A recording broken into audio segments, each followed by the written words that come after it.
The Everglades, a common touristical attraction in Florida, coexisting with the very city life of a very busy Miami. These two are polar opposites. One is drastically soothing and calm, while the other loud and moving even throughout the night.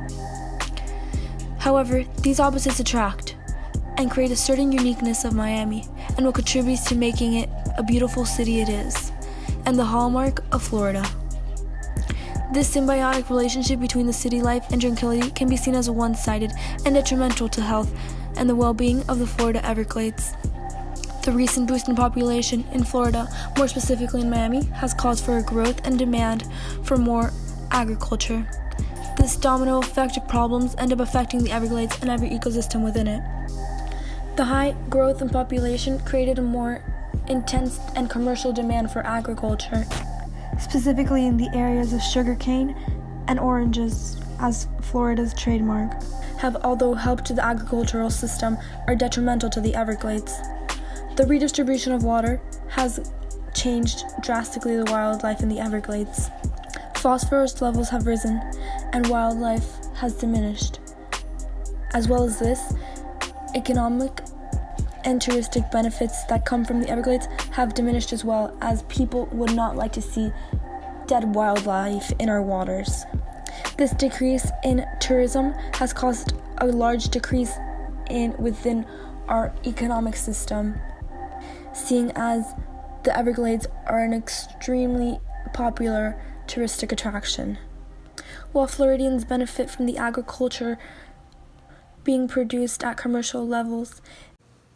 Phosphorus in the Everglades. Explained in like 3 minutes. This is Florida, home to many great things, one of which being the Everglades. In the beginning, the Everglades was normal and vast and had low levels of phosphorus. But over time, places like Miami became highly populated and full of lots of people. This in turn affected the agriculture industry and caused a boom in that as well. Wait, pause.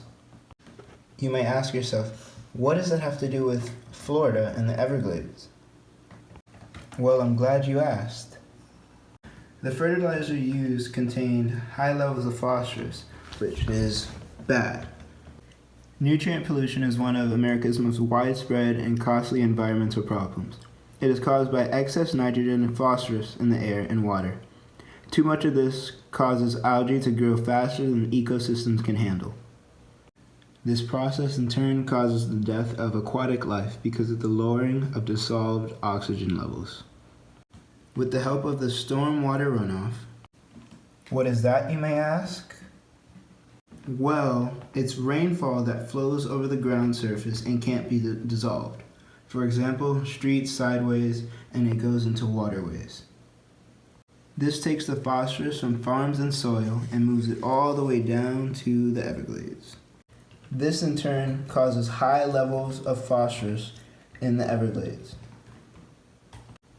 Because of this, plants and animals die because they are not used to the Everglades levels of phosphorus, and it acts like a poison and kills them. It acts like a poison and kills them. Florida is now under federal court orders not to release water into the Everglades until phosphorus levels have been reduced close to natural concentrations.